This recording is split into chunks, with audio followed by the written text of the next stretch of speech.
En Irak, la guerre aérienne va se métamorphoser dans la fureur de l'opération Tempête du désert.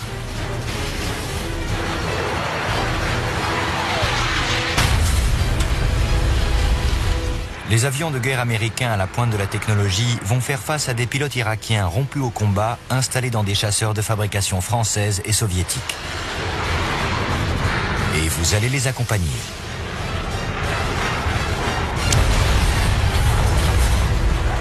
Dans le combat aérien moderne, seule la haute technologie permet de s'octroyer la suprématie aérienne.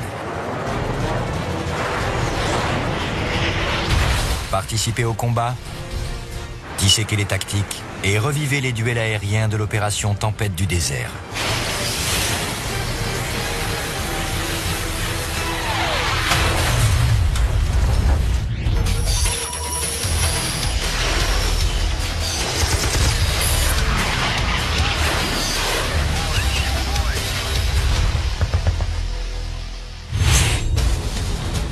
« 17 janvier 1991. Aux petites heures du matin, un EF-111 Raven pénètre dans l'espace aérien ennemi dans l'ouest de l'Irak. L'opération Tempête du désert vient de débuter et la guerre aérienne va bientôt faire rage.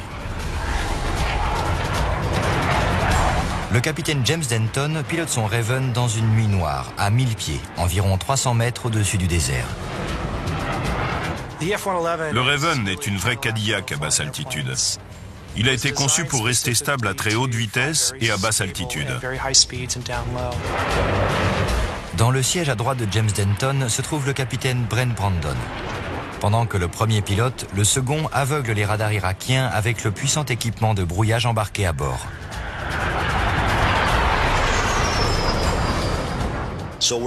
On était un peu comme l'arrière au football américain qui traverse la ligne adverse. On éteignait les radars ennemis pour que les gars qui arrivent avec leurs bombes puissent passer et larguer leurs munitions. Denton et Brandon sont à la pointe d'une force de frappe importante. Sa cible, des bases de missiles situées entre deux aéroports irakiens. S'ils réussissent leur mission, Denton et Brandon vont ouvrir un couloir électronique au travers duquel des F-15E Strike Eagle passeront en toute sécurité pour larguer des bombes à guidage laser. Des chasseurs F-15C assurent la couverture à 30 000 pieds, un peu plus de 9 000 mètres, pour les protéger d'une éventuelle tentative d'interception par l'ennemi.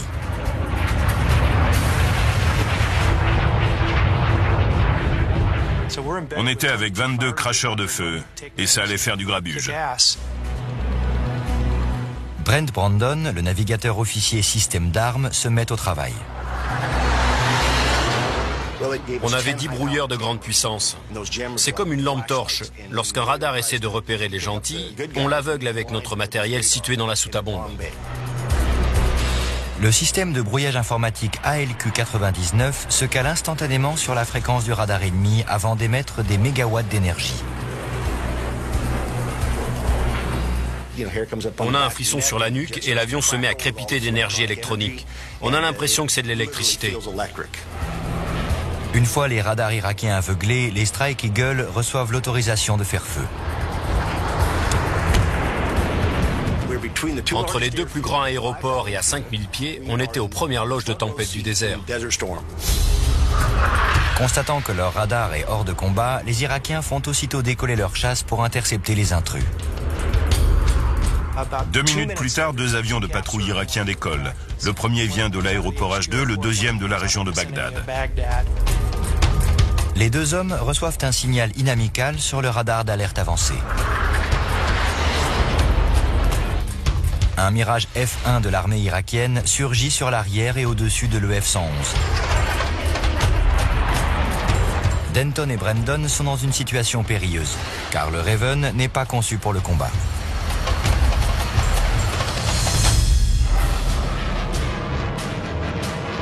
Le EF-111A est la version guerre électronique du chasseur-bombardier F-111 Aardvark.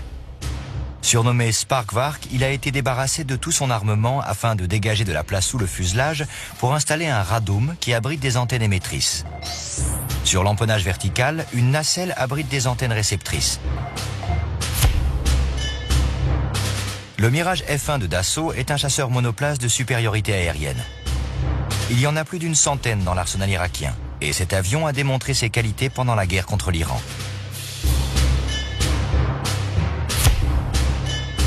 Au combat, le Mirage a tous les avantages. Son taux de montée est plus important, il est plus maniable et il est doté de canons de 30 mm et de missiles air-air. Le Raven, lui, n'a aucun armement.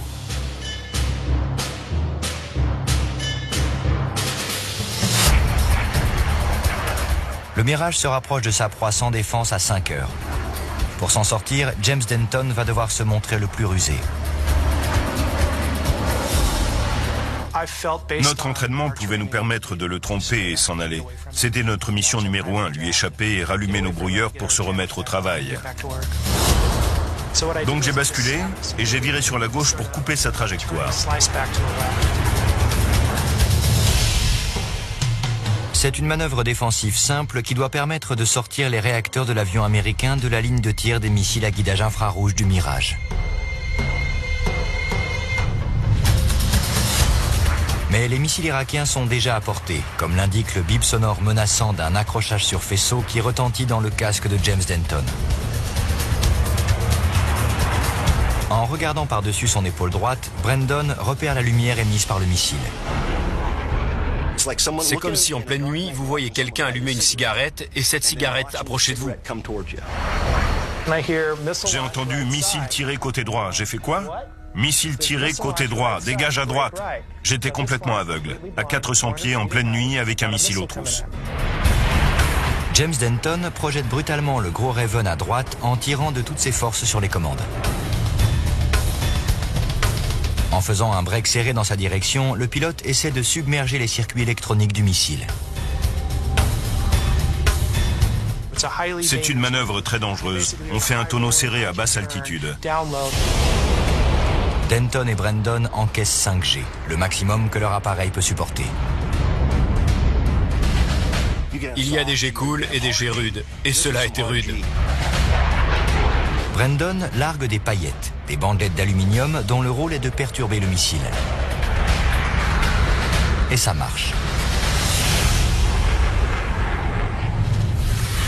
Le projectile rase le Raven et disparaît dans la nuit. Mais le F-1 est toujours à 6 heures et il ne compte pas renoncer si facilement. Heureusement, la cavalerie arrive. Un F-15C piloté par Robert Greter est en patrouille au-dessus de la zone.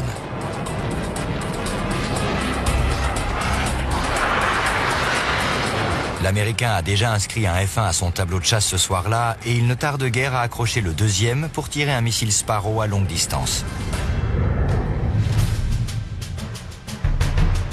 Robert Greter est ici, et le Mirage là, derrière Denton et Brandon.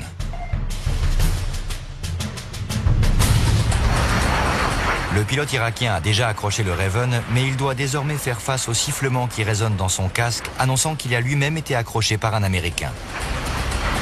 Pendant quelques instants, il perd sa perception et à 400 pieds, c'est une erreur fatale.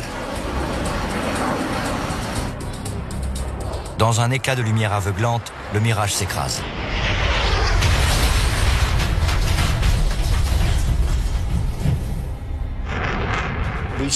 On a vu une boule de feu surgir devant nous. Elle a roulé à 2 heures.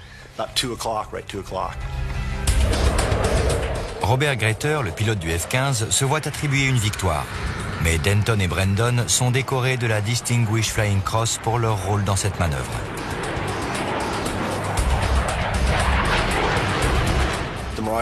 Le Mirage F-1 était un adversaire nettement plus fort que le F-111. Mais quand il est venu s'y frotter, il en a payé le prix.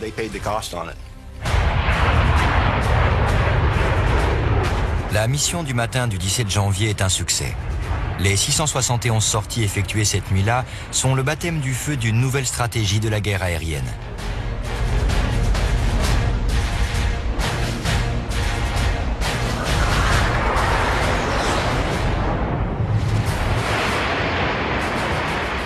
Les tactiques et la technologie américaine des années 80 et 90 ont été façonnées par les leçons apprises dans la douleur au Vietnam. La génération précédente de pilotes de chasse n'avait pas été entraînée aux manœuvres du combat aérien et elle pilotait des appareils qui n'avaient pas été conçus expressément dans ce but. Mais en 1990, tout a changé.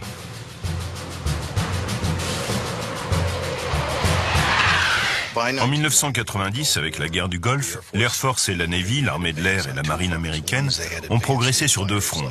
Elles ont reçu de nouveaux chasseurs, le F-15 et le chasseur intercepteur F-14.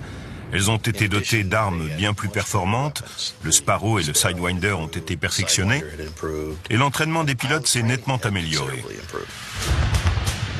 Lorsque Saddam Hussein envahit le Koweït le 2 août 1990, la suprématie aérienne américaine doit faire face à son adversaire le plus redoutable depuis plusieurs décennies. Les Irakiens avaient des intercepteurs MiG-29, des MiG-23 et des F-1 français. Quant aux pilotes et aux commandants à terre, ils avaient été au feu contre les Iraniens. Par conséquent, les Américains se sont organisés afin de se mettre en position de surdestruction. Ils ont mobilisé tous leurs atouts contre un adversaire bien préparé. Les avions de guerre électroniques peuvent contrer les radars ennemis et ouvrir des couloirs d'attaque pour les bombardiers dont les munitions précises sont en mesure de détruire les centres de commandement et les défenses antiaériennes ennemies. Des AWACS, des systèmes de détection et de commandement aéroportés, gèrent l'ensemble du théâtre des opérations, signalant le moindre avion ennemi à la chasse chargé de l'abattre. Grâce aux avions de ravitaillement en vol, ces aéronefs peuvent refaire le plein, ce qui permet à l'ensemble du dispositif de voler pendant plusieurs heures. Cette structure a été pensée par un homme, à la fois pilote de chasse et stratège, le colonel John Boyd. Il est l'inventeur d'un concept, la boucle OODA, expliquant comment la puissance alliée doit être utilisée pour vaincre l'ennemi en enregistrant un minimum de pertes. OODA signifie observation, orientation, décision et action. Concrètement, on surclasse l'adversaire au niveau de la réflexion et de l'action en sachant plus que lui et en détruisant ses capacités à réfléchir aussi efficacement que soi. Qu'est-ce que ça signifie en termes de combat? Ça veut dire que lors de la première nuit de la guerre du Golfe, on est sorti pour bombarder ou brouiller les centres de commandement et les radars irakiens et effrayer la hiérarchie qui allait survivre à la destruction de ces installations. C'est le sens de la boucle OODA. Vous avez terrorisé l'ennemi et vous avez détruit ses radars et sa capacité de réaction. L'utilisation de la suprématie aérienne alliée ce jour-là donne les résultats escomptés. Les avions de l'armée de l'air et de la marine américaine mettent hors de combat les équipements de collecte de renseignements des Irakiens, paralysant ainsi toute prise de décision. 8 de leurs meilleurs aéronefs sont détruits. Des stations radars, des centres de commandement et de contrôle et des bases de missiles sol-air sont réduits en cendres. Mais les hostilités se poursuivant, la défense irakienne se met en marche. Des chasseurs s'envolent pour défier les Alliés.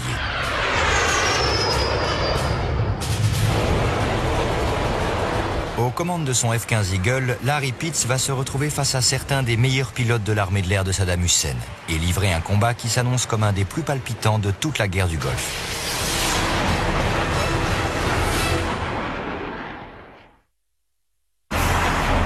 En ce 19 janvier, avec 3 autres F-15C Eagle, il vole très au-dessus de la couverture nuageuse qui masque les sables du désert de l'ouest de l'Irak. Les capitaines Rick Tolini et Larry Pitts sont les numéros 1 et 2 de l'escadrille qui escortent une force de frappe importante de la coalition. On venait de finir le ravitaillement lorsque l'AWACS a appelé pour signaler des avions inconnus approchant entre 60 et 80 000 nautiques au nord. Les 4 Eagles se dirigent dans cette direction pour engager les appareils ennemis. En quelques secondes, le radar affiche plusieurs positions. J'ai vu 2 groupes. Un droit devant qui se composait de MiG-25 à 10 000 pieds environ et qui volait plein sud. Et un autre à 30 degrés sur notre droite, à 50 nautiques, qui se composait de MiG-29 et qui se dirigeait aussi vers nous, au sud-sud-ouest. Les MiG-29 étant les plus près et les plus dangereux, Larry Pitts les prend pour cible. Mais ils le surprennent. Ils ont fait demi-tour pour retourner vers Bagdad. Dans notre jargon, ils sont devenus froids. Ils ne représentaient plus une menace. Mon radar s'est donc recalé sur le groupe de MiG-25 qui arrivait devant nous. Le MiG-25 Foxbat est un intercepteur extrêmement véloce volant à Mach 2,83. Il a été conçu pour rattraper les avions américains les plus rapides et les abattre avec ses missiles à guidage radar ou infrarouge. Le F-15C Eagle, le principal chasseur de supériorité aérienne de l'arsenal de l'Air Force, allie une maniabilité, une accélération, un rayon d'action, un armement et une électronique sans précédent. Sur le plan de la vitesse, le MiG a l'avantage. Mais les armes, le radar et la maniabilité du F-15 dépassent largement ceux du Foxbat. À 25 nautiques, environ 46 km, les Américains utilisent leur radar pour accrocher les MiG-25. Mais les pilotes irakiens ne sont pas des débutants. Ils ont utilisé une tactique anti-radar spéciale Eagle, mise au point par les soviétiques. Les pilotes larguent d'abord des leurres pour dissimuler leur manœuvre qui consiste à piquer pour se fondre dans les échos parasites du sol. Ils ont viré plein ouest et ils sont descendus très bas, ce qui a rompu notre accrochage et on les a perdus pendant un petit moment. Mais tout à coup, un MiG-25 fait demi-tour pour revenir à la rencontre des Américains. Ce MiG-25 applique une tactique. Il espère nous voir avant que nous le voyions. Au même moment, le deuxième Foxbat attire l'attention de Larry Pitts. L'Américain est ici, à l'extrême droite de son escadrille. Et le MiG-25, qui est là, coupe la route du F-15 à vitesse supersonique et à basse altitude. Larry Pitts l'accroche et attend le feu vert de son chef de patrouille, Rick Tolini, avant de passer à l'attaque. Il pouvait dire soutien, autorisation ou négatif.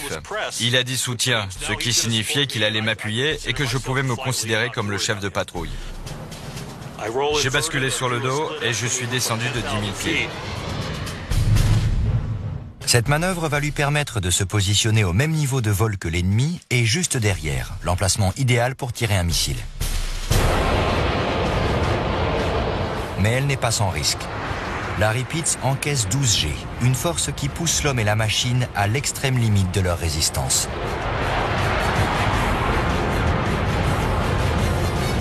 L'intégrité de l'avion est clairement un souci dans ce genre de situation.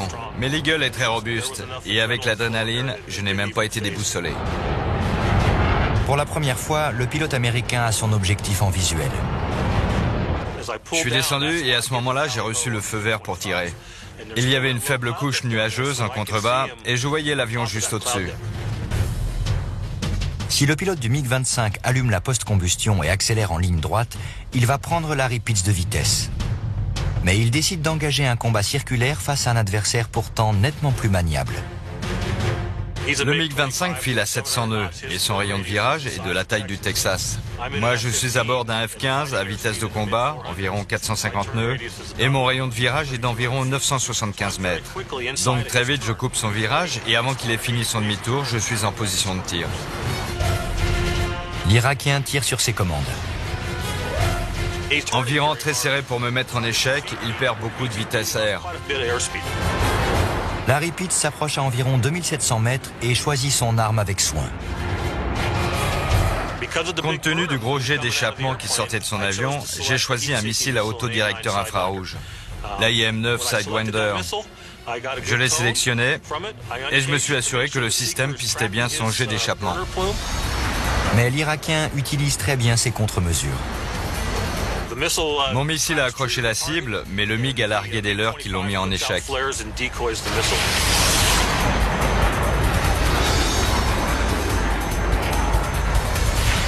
J'avais une solution de rechange. L'AIM-7 à guidage radar. Je l'ai vu dans mon viseur tête haute. Et j'ai reçu l'ordre de tirer, ce qui signifiait que j'étais en position de tir. Et c'est ce que j'ai fait. Le missile Sparrow fonce vers la cible, mais il n'explose pas. Larry Pitts sélectionne alors un deuxième missile infrarouge. Mais l'Irakien le berne également avec des leurres. Le capitaine Pitts a peut-être trouvé plus fort que lui. Il se battait comme un beau diable et je me suis dit que si mes missiles ne servaient à rien, il allait falloir que j'utilise mes canons. C'était pas évident vu qu'il volait à 100 mètres de vent, à 500 nœuds et qu'il ne tournait pas. Larry Pitts tire son dernier AIM-7. Il faut qu'il mette dans le mille. J'ai tiré à 1800 mètres derrière lui. Le missile est entré droit dans une cuillère. Il a fait exploser l'arrière de l'avion.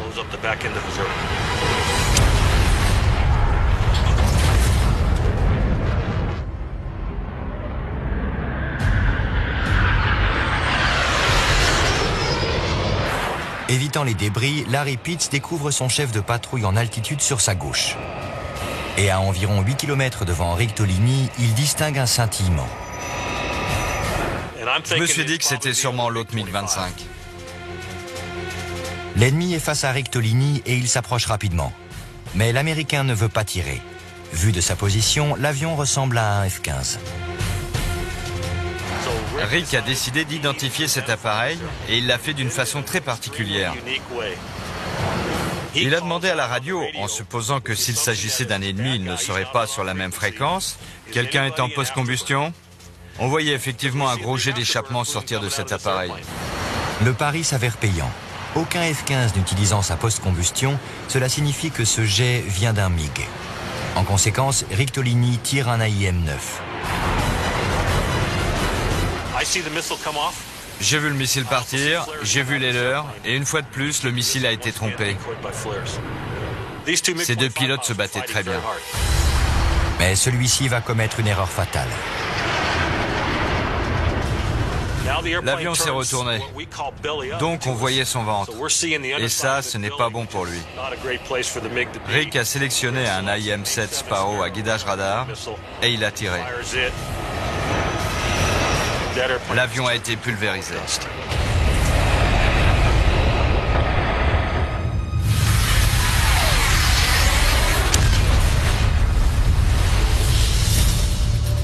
Les Irakiens ont perdu 2 MiG, mais d'autres Américains vont bientôt déranger d'autres chasseurs. À environ 150 km, d'autres pilotes de F-15 vont se frotter aux chasseurs les plus performants de l'arsenal de Saddam Hussein.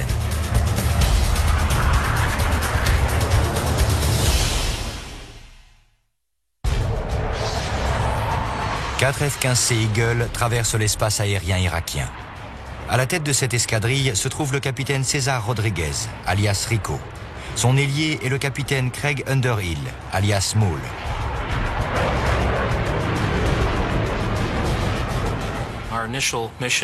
Notre mission consistait à faire de la défense aérienne et à protéger des pièces maîtresses, les tankers, les AWACS et les rivet joints, c'est-à-dire ce qui assurait le soutien des missions aériennes offensives.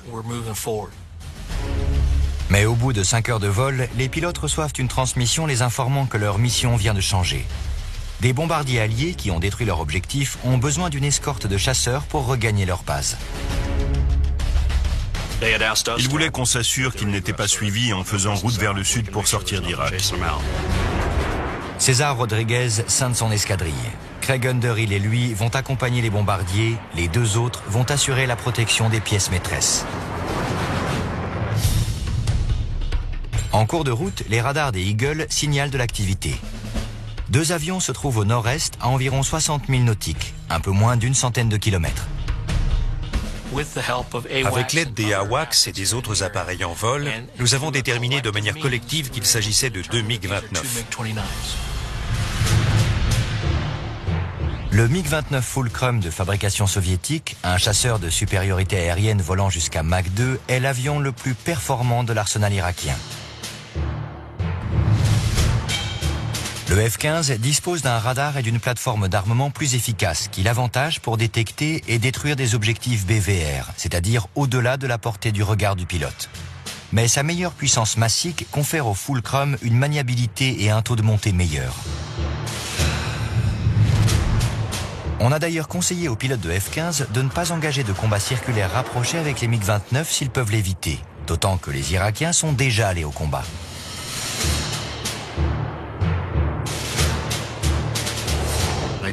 Les meilleurs pilotes irakiens étaient passés du Mirage F1 au MiG-29 lorsque la Russie les avait livrés. Donc on savait qu'ils étaient rompus au combat, contrairement à nous qui allions dans l'inconnu. César Rodriguez et Craig Underhill accrochent les MiG-29 à environ 65 km. Les Irakiens se détournent vers l'est pour essayer d'attirer les F-15 à portée de tir de missiles solaires implantés près de Bagdad. Mais un AWACS signale bientôt un autre contact radar. Bandit au 330 à 13. Des avions inconnus à 9 heures et à 13 nautiques, soit une vingtaine de kilomètres, approchent à toute vitesse.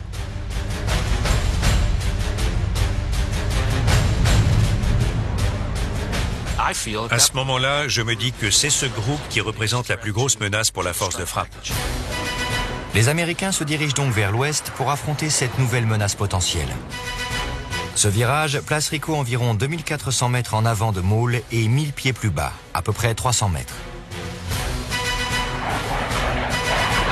Craig Underhill accroche bientôt un des appareils inconnus et tente de l'identifier avant de l'avoir en visuel.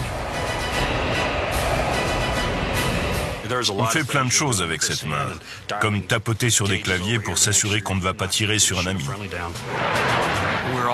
La première chose qu'on faisait, c'était d'identifier des amis pour ne pas les abattre par erreur. Et tout aussi important, on identifiait les ennemis. Les appareils inconnus approchant à toute vitesse, il ne reste que quelques secondes avant le contact visuel.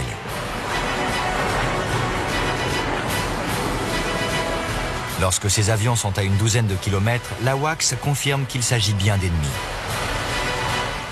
Il a à peine dit « hostile » que j'ai appuyé sur un bouton pour tirer un AIM-7. On aurait dit un train lancé à toute vitesse. Il est passé sous mon nez et il s'est dirigé vers le premier avion en approche. Dans le même temps, un des appareils ennemis accroche Rico. César Rodriguez doit passer en mode défensif. Pour me défendre, je commence par descendre en dessous de son plan horizontal. Je descends donc à moins de 8000 pieds pour que son radar m'observe en étant perturbé par les échos parasites du sol. César Rodriguez vire brutalement à gauche et il plonge. Puis il largue des leurres.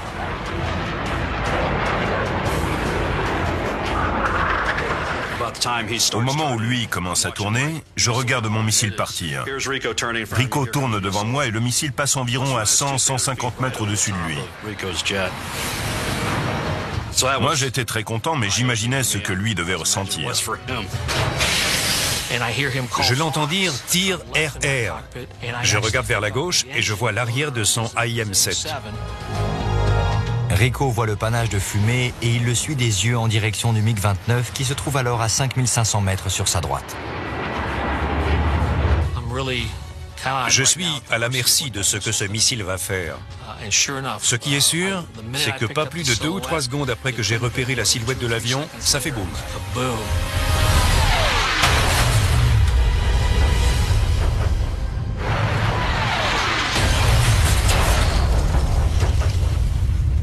Il me dit « destruction ».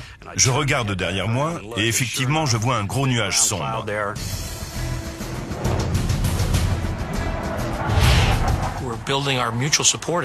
On se soutenait mutuellement et pour être honnête, ma première pensée a été « fichons le camp ». Les pilotes s'apprêtent à se replier vers le sud pour faire le plein lorsqu'une nouvelle alerte est annoncée. L'AWACS nous signale un deuxième contact à 10 nautiques au nord. Là encore, je constate qu'on peut faire demi-tour et engager cet avion qui est à 6 heures. Donc, on repart au combat. En faisant demi-tour, les Américains repèrent rapidement l'adversaire sur leur radar.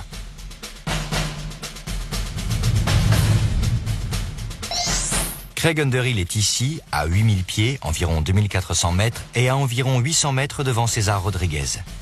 L'avion ennemi est ici, à 8 km et à 10 000 pieds, soit 3000 mètres d'altitude. Maule utilise le mode d'acquisition automatique du radar pour l'accrocher. Je l'accroche avec mon canon et la cible fait un virage qui m'arrange. Un break à gauche à fort facteur de charge. Ce virage expose le dessus de l'avion qui devient alors une cible de belle taille pour un AIM-7 Sparrow à guidage radar. Je l'accroche, je tourne mon nez vers lui, je tire un AIM-7 et un éclair en forme de losange apparaît sur mon écran. C'est passé d'un contact radar ennemi à un losange synonyme d'ami. Craig Underhill n'en croit pas ses yeux. S'il s'agit d'un allié, la première victoire de Maule a peut-être coûté la vie à un camarade d'escadron.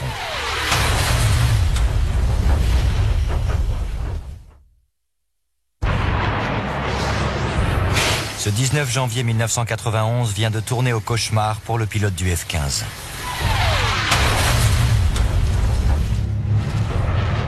Le capitaine Craig Underhill est effondré. Il redoute d'avoir tué un homme de son propre escadron. C'est une impression terrible. Le tir ami est quelque chose qu'on prend très au sérieux chez les pilotes. Maul et Rico s'approchent malgré tout du deuxième avion non identifié. N'ayant pas reçu la confirmation qu'il s'agit d'un appareil ennemi, les Américains ne peuvent pas ouvrir le feu. Je passe de l'AIM-7 à l'AIM-9, puis au canon. Et au moment où je m'approche à 4000 pieds, le gars fait un tonneau, puis il vire violemment pour venir vers moi. L'avion mystérieux vire serré à gauche en dessous de Craig Underhill. Malgré l'agressivité de cette manœuvre, Maul ne tire toujours pas. Rico et lui sont contraints d'attendre d'avoir un contact visuel avec l'appareil non identifié. Maul prend de l'altitude et se place à 9000 pieds, environ 2700 mètres, à l'aplomb de Rico qui s'efforce d'identifier visuellement l'inconnu. Craig Underhill garde ce dernier sur son radar pour pouvoir tirer si Rico confirme que l'appareil est hostile. J'ai placé la mire de détection générée par mon radar sur la menace pour voir si je pouvais l'identifier en BVR, c'est-à-dire avant de la voir. Si j'y arrivais, avant d'avoir un contact visuel, ça nous donnerait une possibilité supplémentaire de tirer et d'en finir. Le F-15 de Craig Underhill identifie toujours l'objectif comme un ami. 9000 pieds en contrebas, environ 2750 mètres, Rico, qui s'apprête à un face-à-face avec l'avion mystère, a les yeux rivés sur lui. J'étais prêt à me rapprocher le plus possible pour faire une identification.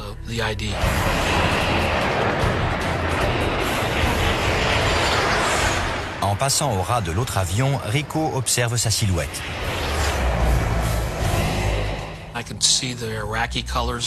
J'ai vu le drapeau irakien sur son empennage, la cocarde, la forme du MiG-29 et je l'ai identifié comme tel. J'ai viré à gauche et lui aussi.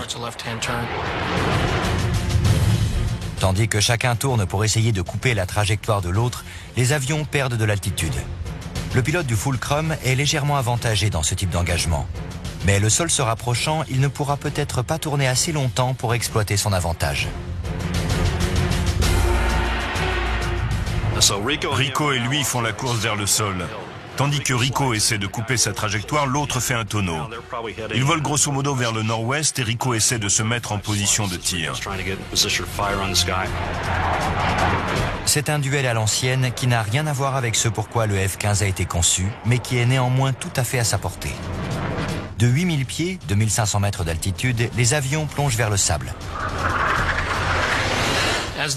Au fur et à mesure que le combat passe de 8000 à 7000, puis à 6000, puis à moins de 5000 pieds, et qu'il continue de descendre, la proximité du sol commence à devenir un facteur qu'il faut prendre en compte.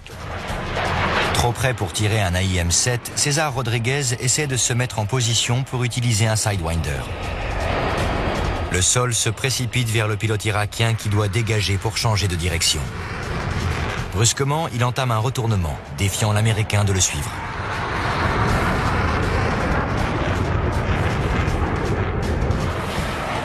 Mais Rico n'en fait rien.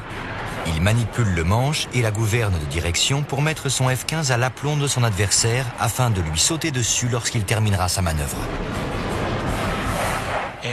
Avant d'avoir terminé, il a percuté le sable du désert et il s'est transformé en une boule de feu qui a roulé pendant ce qui m'a semblé être une éternité.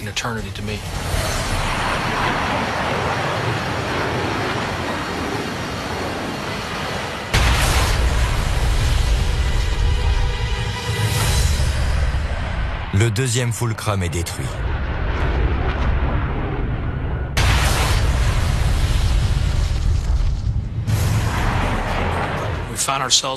On s'est retrouvé dans deux scénarios que je qualifierais de fort peu traditionnels pour un F-15, dans le sens où cet avion est conçu pour le tir BVR.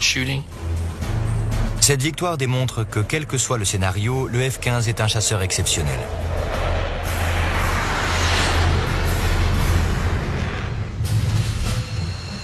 Tandis que la guerre aérienne se poursuit, les équipages de F-15 Eagle maintiennent leur suprématie dans le ciel irakien. Grâce à la protection de ces chasseurs, les bombardiers peuvent détruire les bunkers de contrôle et de commandement, les installations radars et les emplacements de canons et de missiles antiaériens. Les pilotes de F-15 s'adjugent 13 victoires lors des 2 premiers jours de la guerre. Et ils les doivent presque toutes aux capacités BVR sans rival du F-15 qui concentre près d'1 siècle de progrès technologiques.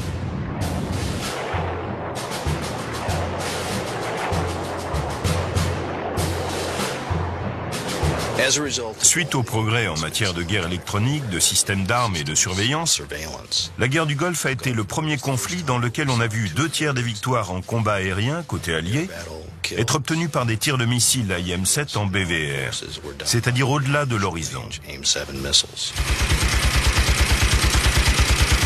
Initialement, les combats aériens se faisaient en tir à vue avec des mitrailleuses ou des canons. Avec l'avènement du missile, les participants du combat aérien se sont éloignés les uns des autres. Le rayon de destruction ne se mesure plus en mètres, mais en kilomètres. Apparus lors de la guerre du Vietnam, les équipements d'identification amis-ennemis, l'IFF, sont devenus un élément indispensable du combat aérien moderne, ce dernier se déroulant au-delà de la portée du regard des pilotes. Tant les avions américains que nord-vietnamiens étaient dotés d'IFF. Il s'agissait de transpondeurs qui disaient « Bonjour, je suis un ami ». Ça permettait de faire la différence entre ce que les Américains appellent les rouges et les bleus. Car ce qu'il y a de pire, c'est de voir un bleu, un ami, tuer un autre bleu, comme c'est arrivé pendant la guerre du Vietnam. Le transpondeur de l'avion est réglé sur un code émis sur une certaine fréquence. Si vous n'envoyez pas ce code sur la même fréquence, vous êtes vraisemblablement un ennemi. Utilisé conjointement avec les E-3 Sentry AWACS, l'IFF s'est montré des plus efficaces et a permis de se battre en BVR.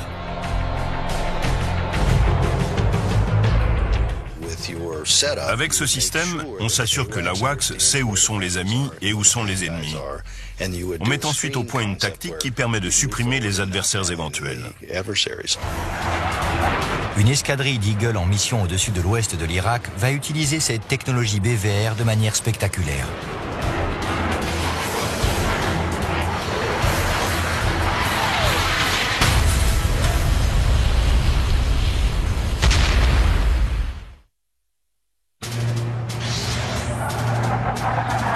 Le 26 janvier 1991, ces 4 F-15C Eagle survolent l'ouest du pays. Le chef de patrouille, Rory Dreger, est secondé par l'ailier Tony Schiavi. Et le capitaine César Rodriguez a pour ailier le capitaine Bruce Steele.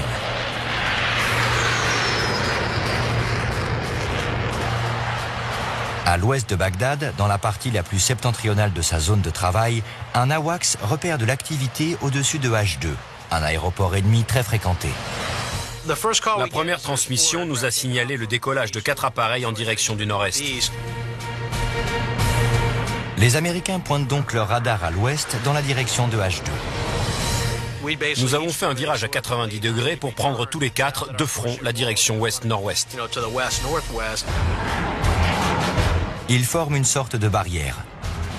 Ils volent côte à côte en couvrant une largeur de 10 nautiques, une quinzaine de kilomètres, ce qui permet d'optimiser leur puissance de feu en assurant une couverture radar maximale. Chacun a une responsabilité. Certains braquent leur radar vers le bas, d'autres vers le haut, pour être sûr de tout repérer du sol jusqu'à 50 000 pieds.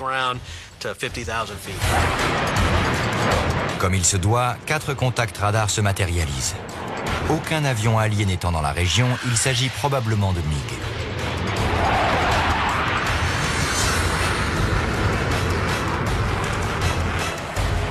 Les Américains mettent les gaz. Le grondement assourdissant de 8 turboréacteurs Pratt & Whitney résonne dans les nuages. Si l'ennemi est largement hors de vue, les Eagles ont malgré tout repéré leur proie.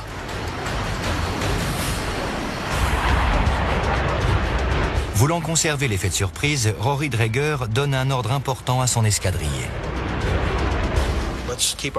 Il fallait maintenir le balayage radar et s'assurer d'avoir une vision claire de la situation. Combien était-il et que devions-nous faire? Un accrochage sur faisceau trop précoce est le meilleur moyen d'effrayer l'ennemi avant qu'il se trouve à portée de missiles. Nous avons un système d'alerte radar, comme un détecteur de radar routier, et eux ont un appareil similaire. Si on accroche une cible, ce système le signale.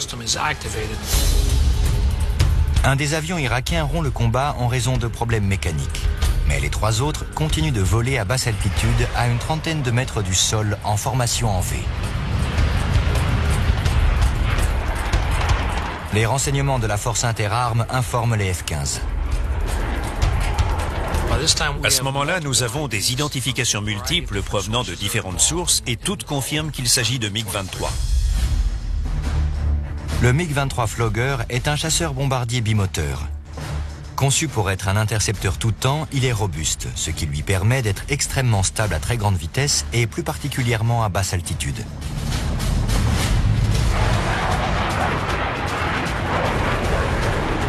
Les ennemis sont donc identifiés. Et les Américains reçoivent le feu vert pour tirer.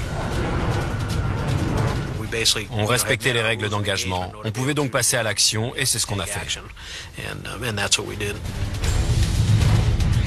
Rory Dreger attribue les objectifs. Il va s'occuper du Flogger du chef de patrouille, Tony Schiavi de l'avion le plus au nord, César Rodriguez de celui le plus au sud. Les Américains accrochent les MiG avec leur radar et appuient sur le bouton pour tirer des AIM-7 Sparrow.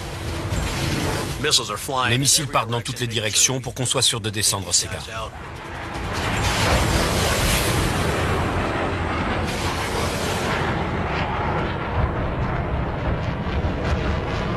Trois déflagrations terribles illuminent le ciel.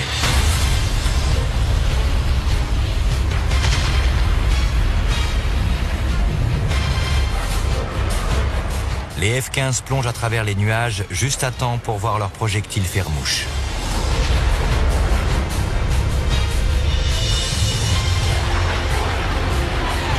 C'est la mission BVR par excellence. 3 ennemis ont été abattus alors que les tireurs ne les voyaient même pas.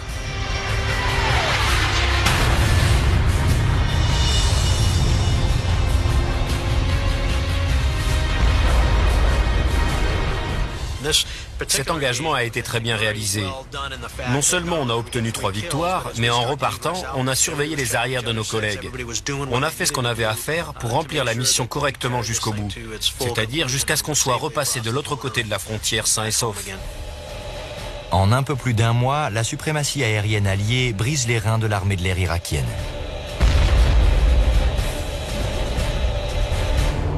Fin février 1991, la guerre aérienne est terminée. Elle a ouvert la voie aux troupes terrestres chargées de reprendre le Koweït et de chasser les forces irakiennes de l'autre côté de la frontière.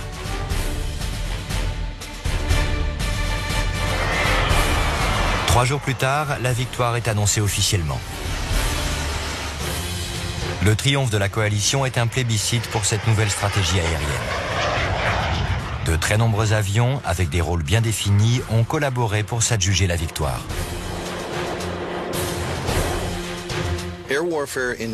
La guerre aérienne en 1990 comme aujourd'hui est un sport d'équipe. Des armes multiples ont détruit la capacité irakienne à riposter. C'était comme une surcharge d'informations et les Irakiens n'ont pas pu faire face à ces frappes simultanées. La mise hors circuit des radars, l'effondrement de la hiérarchie, le brouillage et les subterfuges ont conduit à une dépression nerveuse militaire. Avec Tempête du désert, la guerre aérienne fait un pas de géant vers l'avenir.